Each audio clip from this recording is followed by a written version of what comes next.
आज हम पढ़ेंगे मैथ्स का chapter limits and derivative. Limits और डेरिवेटिव जो चैप्टर है ये कैलकुलस का पार्ट है। अगर आपको क्या कहते हैं ये आएगा तभी आप कैलकुलस थोड़ा बहुत सीख पाओगे। अगर कैलकुलस में अगर आपको ये नहीं आया तो मतलब समझ लेना आपको कैलकुलस नहीं आया। कैलकुलस एक बहुत बड़ा पार्ट है मैथ्स का, जिससे क्या कहते हैं बहुत सारे क्वेश्चन सोल्व क्या कहते हैं थ्योरम सोल्व होती हैं। फिजिक्स में भी बहुत ज़्यादा यूज़ होता है। तो कैलकुलस में क्या कहते हैं ये मतलब बेसिक सीढ़ी हो गई।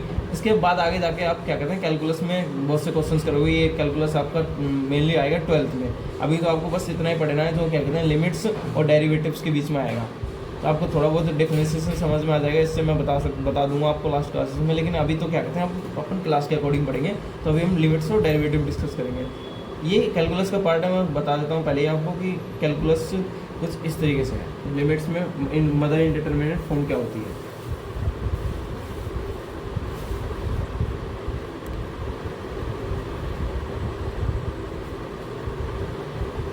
इनडिटरमिनेट फॉर्म वो होती है जो क्या कहते हैं हमें इन्फिनाइट पे लाए, मतलब उसका कोई आंसर हम दे ना सकें। जैसे कि होती है आपकी 0/0, infinite minus infinite, infinite by infinite, 0 into infinite और 1 की पावर इन्फिनाइट, इन्फिनाइट की पावर 0 और 0 की पावर 0 एक्सेट्रा। ये होती है हमारी मदर इंडिटरमिनेट फॉर्म्स। अब जो क्वेश्चन सोल्व करेंगे ना तो उनमें ना हमारी मदर इंडिटरमिनेट फॉर्म नहीं आनी चाहिए लिमिट की वैल्यू रखने के बाद। मतलब लिमिट पुट जो वैल्यू होगी उस वैल्यू को पुट करने के बाद हमें इन वैल्यूज़ में आंसर नहीं लेना है। ये वैल्यू अगर आपके आंसर दे रही है तो हमारा वो आंसर गलत है। ये आंसर आ रहा है तो हमें वो आंसर चेंज करना पड़ेगा। क्या कहते हैं स्टैंडर्ड लिमिट यूज़ करके या फैक्टराइजेशन करके कुछ भी करके उसमें वैल्यू पुट करनी पड़ेगी और मदर इंडिटरमिनेट फॉर्म को हटाना पड़ेगा। ठीक है, तो आप समझ चुके होंगे कि मदर इंडिटरमिनेट फॉर्म होती क्या है। मदर इंडिटरमिनेट फॉर्म होती है ये इन्फिनाइट, जिसमें हमारे इन्फिनाइट शामिल हो जाए किसी आंसर में तो समझ लेना वो मदर इंडिटरमिनेट फॉर्म आ चुकी है। तो हमें और उससे डील करने के लिए मदर इंडिटरमिनेट फॉर्म से डील करने के लिए हमारे पास कॉन्सेप्ट ऑफ लिमिट आता है।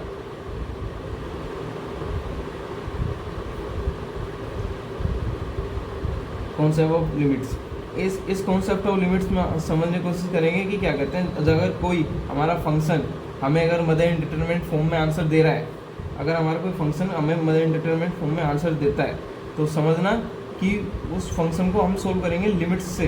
x tends to x function हमें क्या कहते हैं मदर इंडिटरमिनेट फॉर्म में आंसर देता है तो हमें वो चेंज करना पड़ेगा और हम वहाँ पे यूज़ करेंगे कॉन्सेप्ट ऑफ लिमिट्स। तो कॉन्सेप्ट ऑफ लिमिट्स का मतलब ये होता है कि कुछ इस तरीके से हम उसको यूज़ करते हैं। जैसे कि limit x tends to a function f(x) और जैसे कि हमारा कोई आंसर हो गया, इस तरीके से हम उसको रिप्रेजेंट करेंगे। इस x tends to limit x tends to मतलब होता है कि जो x की वैल्यू है ना फंक्शन के अंदर वो नियरेस्ट मतलब टेंड्स टू मतलब नियरेस्ट, कम से कम उसके इक्वल है। मतलब इक्वल है नहीं है वो पूरी, लेकिन उसके करीब है बहुत ज़्यादा।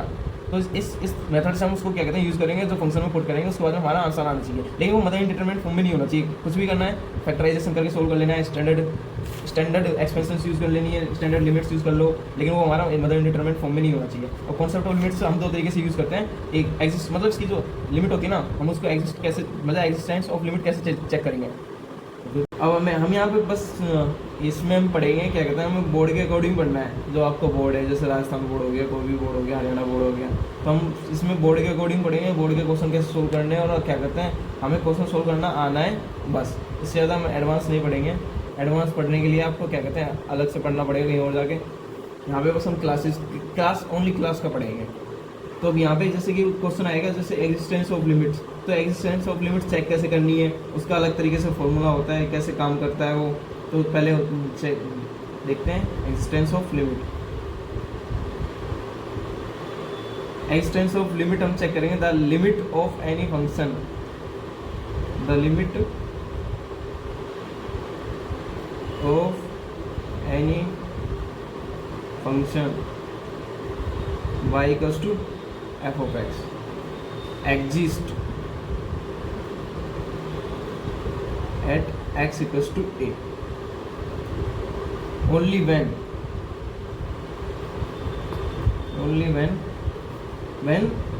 L H L equal to R H L means left hand limit equal to right hand limit.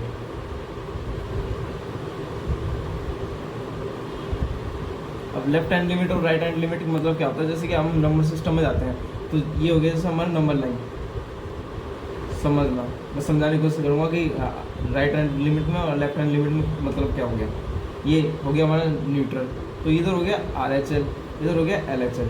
तो हम यहाँ पे समझेंगे कि जो पॉजिटिव साइड होगी अपनी वो होगी RHL, जो नेगेटिव साइड होगी वो होगी LHL। तो RHL मतलब होता है राइट हैंड लिमिट, मतलब होगा अपना लिमिट, जैसे हमारी हमें चेक करनी है x टेंस टू A पे,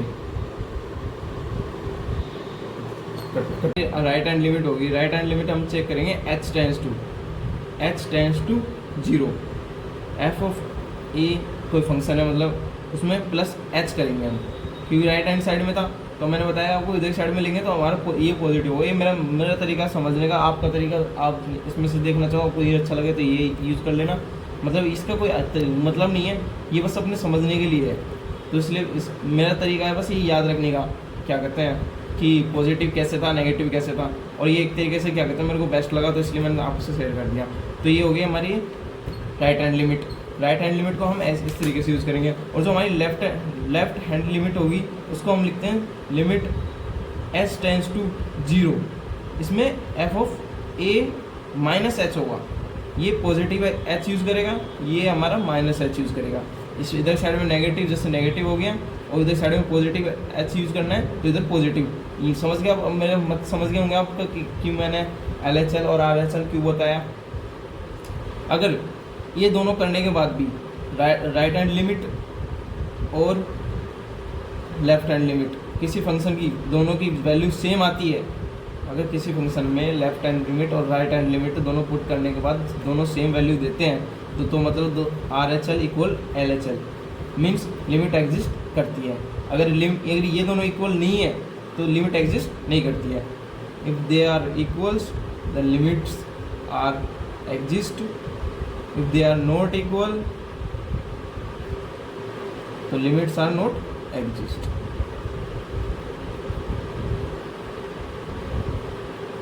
ओके, तो हम आगे चलते हैं थोड़ा से।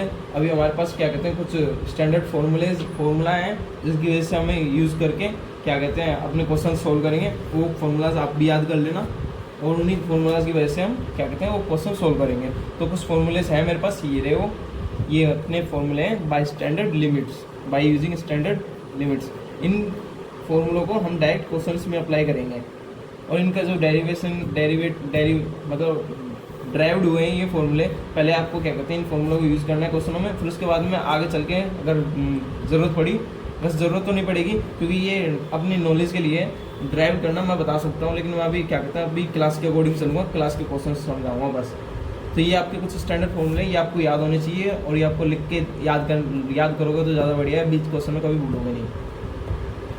ये तो हो गया हमारे स्टैंडर्ड लिमिट्स के फॉर्मूले। और हमारे पास कुछ एक्सपेंशंस के फॉर्मूले हैं, वो भी आपको याद करने पड़ेंगे, एक्सपेंशन मेथड यूज़ करके और लिमिट्स मेथड यूज़ करके। इन दोनों मेथड को यूज़ करके ही हम क्या कहते हैं क्वेश्चन सॉल्व करेंगे। एक्सपेंशन ये आप लिखना चाहो तो लिख लो, और एक्सपेंशंस के फॉर्मूले अभी मैं बताता हूँ आपको, पॉज कर लेना, फोटो क्लिक कर लेना, स्क्रीनशॉट ले लेना। और कुछ फॉर्मूले हैं ये बाय यूजिंग एक्सपेंशन। अगर आपको क्या कहते हैं लिमिट्स और डेरिवेटिव अगर सीखना ही है अच्छे से तो क्या कहते हैं आपको ये फॉर्मूले अच्छे से आने चाहिए।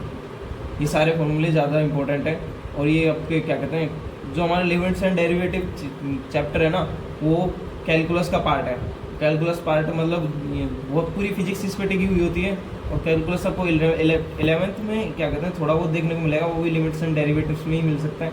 और उसके बाद में आपको मिलेगा क्या कहते हैं 12th में, जिसमें डिफ्रेंशिएशन, इंटीग्रेशन, इंडेफिनिट इंटीग्रेशन वगैरह आपको बताए जाएंगे। उसमें उसकी मदद से क्वेश्चन सॉल्व होंगे, और उसमें आपको क्या कहते हैं कैलकुलस पढ़ना पड़ेगा, ये वहाँ पे आपको यूज़फुल होगा पूरा। तो आप इसका स्क्रीनशॉट ले लो और याद करने की कोशिश करना। अब हम चलते हैं क्या कहते हैं क्वेश्चंस पे। अब मैं आपको क्वेश्चन सॉल्व करना बताऊंगा कि क्वेश्चन सॉल्व कैसे करना है।